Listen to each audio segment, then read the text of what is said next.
One of the tools that you will need for this class is the extension Screencastify. So with your Chrome browser open, if you'll go to your little apps Skittles colored button, go to the Chrome Web Store and search for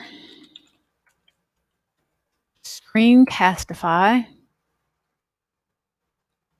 When you're in the web store, typically at the top of the list will be apps and then extensions. There doesn't seem to be an app for this, so we're going to look for the extension, Screencastify, and you will click Add to Chrome. You will say you want to add the extension.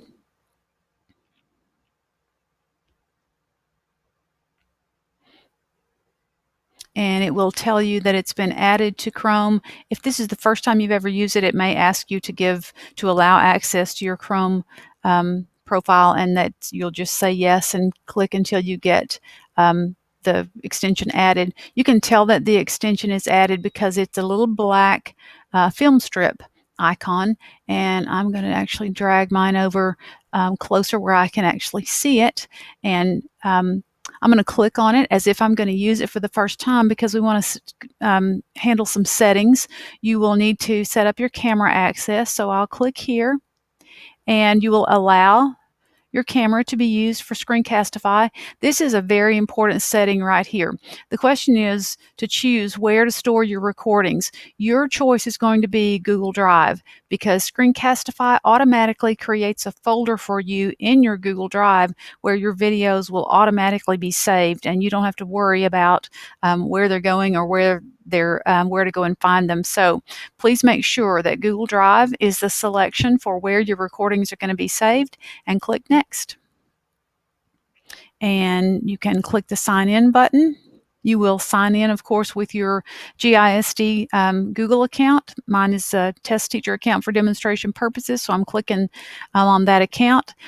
It's asking me to allow access to my drive. I'm going to allow Screencastify to have access, and it's thinking tab recording is something that you may want to set up.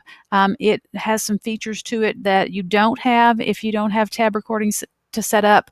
So we're going to go ahead and click that and allow access, and we're going to say that we're an educator, and we'll say grade school, and we'll say okay. And some very annoying music is going to play because you have successfully installed Screencastify. After you have it installed and you begin to use it, you'll know that these three lines right here are an important place for you to know about.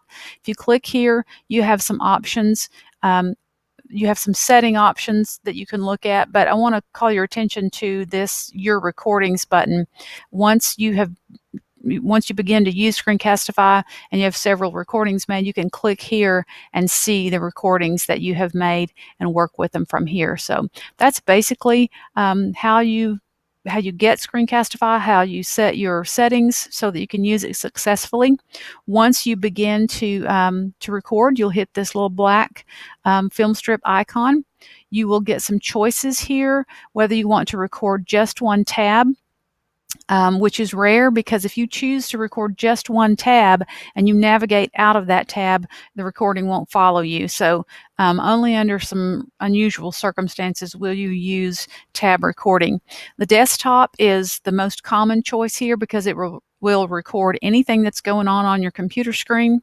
If you choose your webcam, you will actually see yourself in your recording, and sometimes that's necessary. If you are making an announcement and you want your students to see you and see your facial expressions, you can certainly choose webcam to be the source to record from. You can tell here that my microphone is picking up my voice. There are some choices here if you have a different microphone to use, but typically that will pick up the default microphone. You have a choice whether or not you want to embed the webcam, and this is where you would see not only what's going on your screen, but you would also see your face down in the bottom corner. And you've seen instructional videos where you can actually see the person who's creating the video down in one corner. So if that's something that you would want to play around with, that's how you would choose that. And once you've thought about all those settings and you have them set correctly, you'll hit Record Desktop. You will be asked one more time which screen or which if you want to record your entire screen or just part of your screen, and you'll choose your entire screen, and then you will get a nice little countdown to where the recording begins. You should know that in Screencastify's free version, you have a 10-minute time limit, but it's kind of rare that you would record something that long. So that's Screencastify, and you'll be using it for this class.